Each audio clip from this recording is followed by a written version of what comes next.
Okay, so I've arrived at the range, and this is the chassis that I spoke about earlier. And as you can see, gunmetal grey. Let me just point out some of the features. I spoke about the built-in Arca rail, which is over here. And these nylon inserts, they make place for weight. And also in here, I've added a weight under the barrel.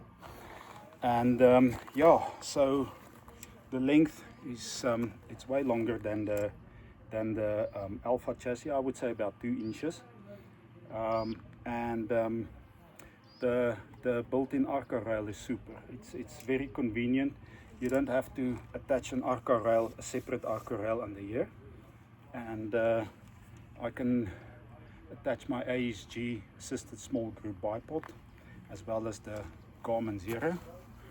And just to give you some background on this, I run the Access Precision Works Raptor muzzle brake. Yes, hoe gaan het met jou? Check hier so, ek het vir my nuwe chassis gekoop. Ek sê vir jou, hoor. Watch hier so. Lekker. Hoor is hier die eind. Ja, die eind, die Delta. Kyk hoe lekker dik Frans. Yes, weet En jy hy nou. sit die ding, né? Is dit? Hy sit. Hoe gaan voel? Hy Regtig? stable, baie. Hoe gaan hy voel? Yes, want weet jy wat impress my van die ding en ek het dit nie geweet nie. As jy kan gewigte hier insit. Yes. En jy kan gewigte hier onder die loop insit. Onder die internals insit. Ja. Ja, jy kan die ding so vol pak, né? Yes, sir. Dan gaan nie eers iets voel as daai. Ja, nee, ek het want ek het Hulle maak mooi goed. nee, hulle doen hoor en Ja. vir die prys. Ja, ja, ja. Yes, sir. Quite impressed with this chassis. But let's go see how it shoots. Skielik jy weg is. Reg, ek wil net hier ding fokus.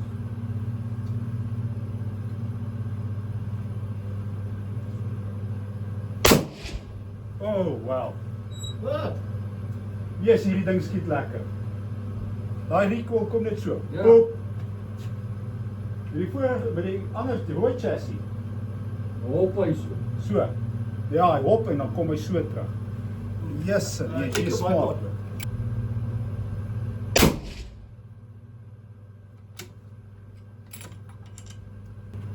Hy's 'n